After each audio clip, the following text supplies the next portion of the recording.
Hello everyone, welcome back to another Fallout 76 video.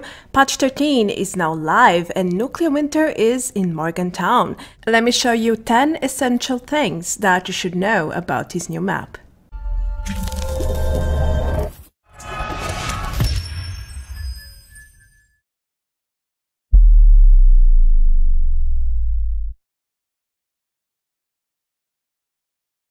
The Nuclear Winter Battle Royale mode in Fallout 76 just got a huge update with patch 13 and there's plenty of new things to experience, but what are they exactly? Well, I have spent a couple of hours, to say the least, in this new map and I made a compilation of 10 things. Of course there are more, but in my opinion these are the 10 essential things that everyone should know before or while playing Morgantown in Nuclear Winter. Of course that in general the rules are still the same as they were in Flatwoods. It's just a new map with some peculiar new features like environmental things, like a lot of rads, mountains and so on. And also we have a few new enemies, some of them very powerful. So if you haven't tried Nuclear Winter in Morgantown yet, this is the new map and you can clearly see the limits and all the locations that Bethesda has included so far in this new version of Nuclear Winter. It is quite inclusive. There's a lot of residential and industrial areas to explore, to loot, and to enjoy, of course.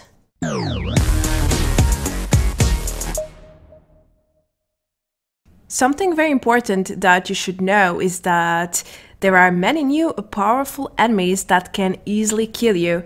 Some of them are more deadly than actual players. Here's an example. This Assaultron saw me. I thought I could take it down easily, but I didn't, and then... Yep. So melee attacks are a no-no, especially if you are off HP and in wood armor.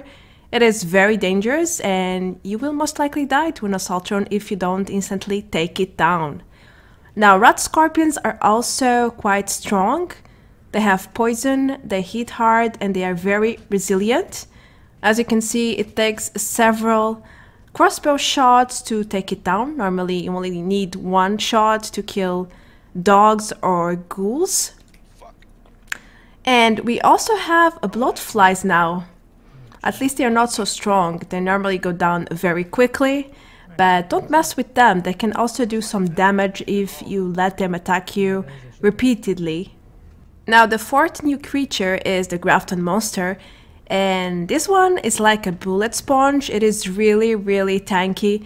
It's kind of like the mega slot in Flatwoods and you will need to spend tons of ammo to kill it, especially if you are solo. In terms of damage though, it is not that strong, so just be aware that when you start killing it, everyone around you will know your location because there's a lot of shooting going on. All in all, the new NPC enemies are quite powerful and it is possible to actually die to them if you are not prepared. In this case, an Assaultron and a Bloatfly attacked us and we both went down very quickly. Actually, the Assaultron was bugged, we didn't have sound, we didn't hear the laser attacks and it really killed us and we went down in a very depressing way. Now, the second point is probably not new to you because Bethesda has been advertising Morgantown, the new map, as a very mountainous place. And you will find all types of mountains in here, especially around Morgantown and around the Toxic Valley. Even in the very south of the map, you can find some mountains. They are basically everywhere and they kind of force you to play with frog legs. Otherwise, you're going to have a really hard time climbing these mountains and you will have to take the main roads, which is, you know, not a great idea if you want to stay alive because there is an increased chance to find other players taking the same route.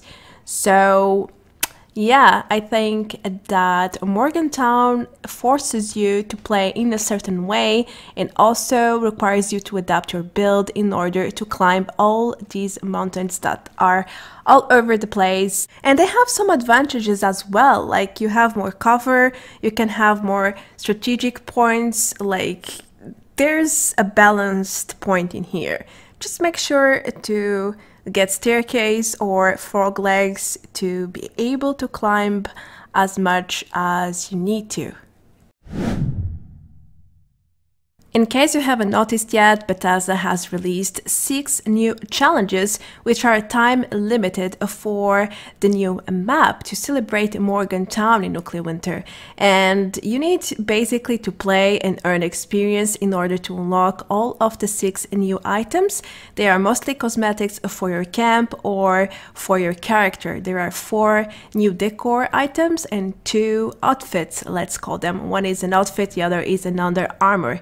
And here it is in the atomic shop in case you want to select it as your favorite item to use in Nuclear Winter. Otherwise, you can just go to adventure and craft it in any armor bench workshop. Now in your camp, here's where you have to go, to wall decor, and you will find 3 items. One is the diploma, one is like a little flag, and the other is a poster. All related to a vault university. Keep in mind that the diploma is very buggy and sometimes it won't display the letters or how it's supposed to. It will look like a mirror, which is very weird, but you can fix it by putting back the diploma into your stored things and then apply it again. There is also a new stash box, which looks quite cool. It actually reminds me a little bit of the Vault 94 raid box at the end when you kill the boss or in the pause room. It looks very, very nice. So here are the 4 items that you can get for your camp from Nuclear Winter. And now let me show you how the 2 outfits look like as well. One is just a basic costume. You can wear it over your armor, but the other one you can't because it's an under armor, so it will always display under your gear. But I will show you how it looks like without any gear on as well. So as you can see, you have some nice orange shoes, for example.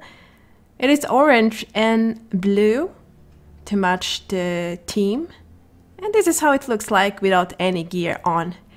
But once again, these are limited time challenges, so make sure to grab them as soon as possible. Bethesda didn't specify when they are taking them out. They just said that they will be up for the next few weeks. At long last, it took them long enough to implement the global matchmaking system, but it is live now and we can expect more players per match and much lower queues. I can now find games at any time in the day, during the night, during the morning, which was impossible before in Europe. There weren't enough players to get a match going, and now I can play at any point during the day or the night. That's pretty cool. I mean, I haven't noticed any ping difficulties on my end, so I think the servers are quite stable even though we are playing with people all over the world. And for the first time in a long time, probably since the release, I am having matches with 40 and 50 people.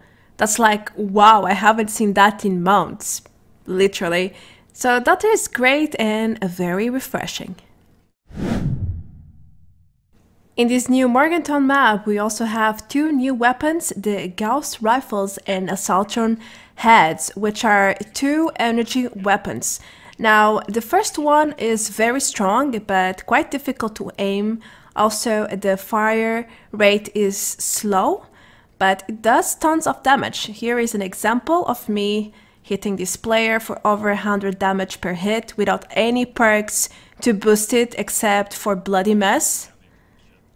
And if you are good at aiming, you can easily delete people with this, especially on medium and close range.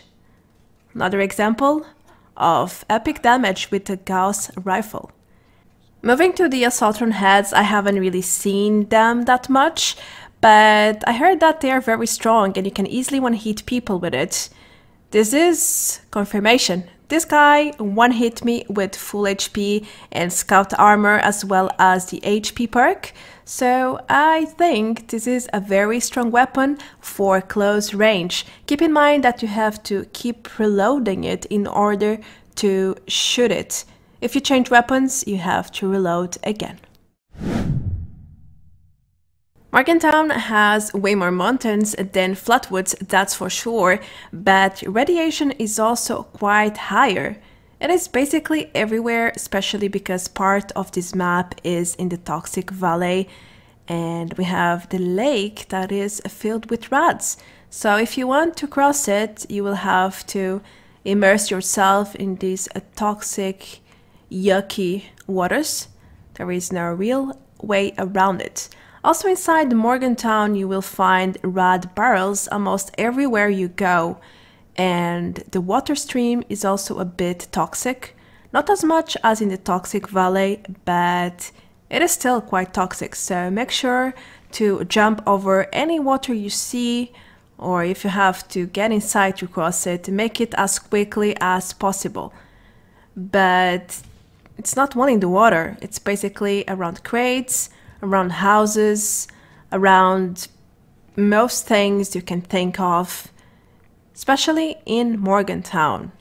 But overall you can find rad barrels almost everywhere, such as in the airport, in the train yard too, also in houses around the map, so I feel like there is way more radiation in this map, probably why they boosted the rad perks,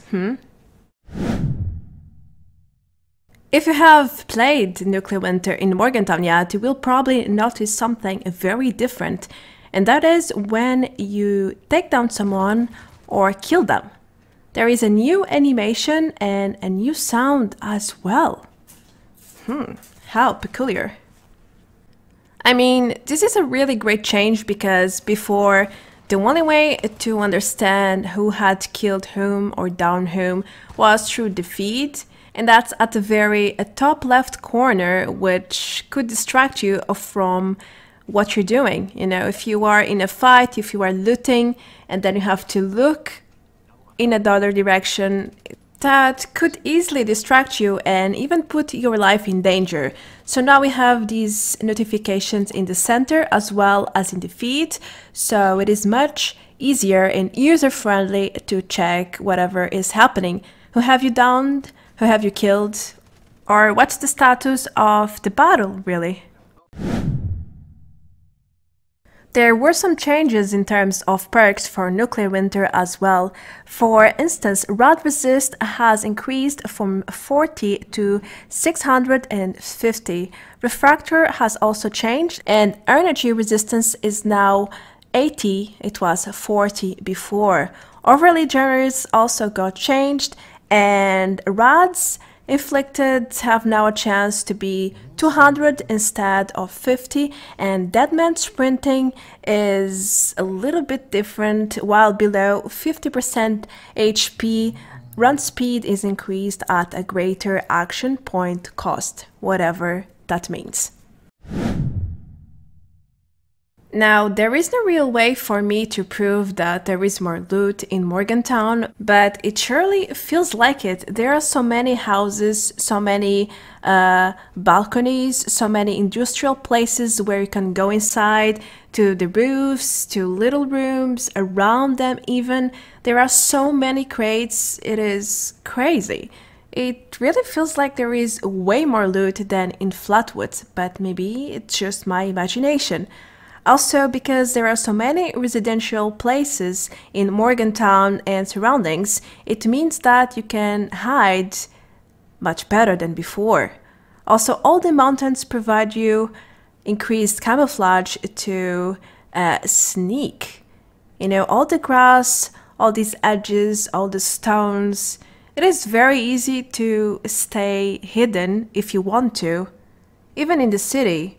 Right here, it's the perfect example. I had a team above me and then in front of me. I just stayed in this balcony and they had no idea I was here.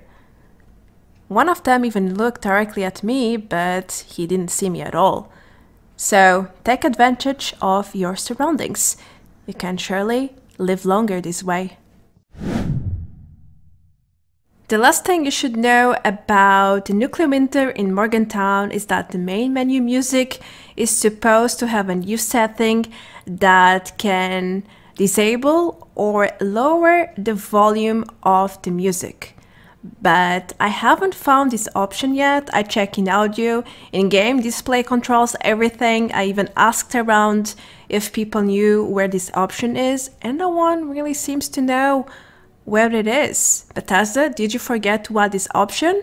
Or is it somewhere with some strange name and no one can really find it? Well, at least it's part of the patch notes, and I thought that it is a really great idea because the sound is so loud and sometimes you need to wait in queue for a while. But if that's in game already, that's a great plus. If not, I hope they add it very, very soon.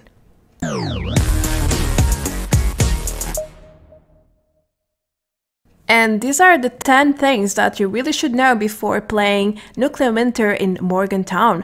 I hope you learned something new here. I surely did while creating this video and playing Nuclear Winter myself. What do you guys think about this new map? Is it better? Is it worse? Do you prefer it more? Let me know your opinion in the comments section below. Thank you guys for all your support. I am Arthur Branco, and I will see you in the next video. If you are new around, I do a lot of guides and patch review videos for Fallout 76, so feel free to hit the subscribe button below. I also have a Patreon page for anyone who would like to support me even further. As usual, the link is in the video description below. That's going to be everything, guys. I will see you in the next one. Until then, take care. Adios. Bye bye.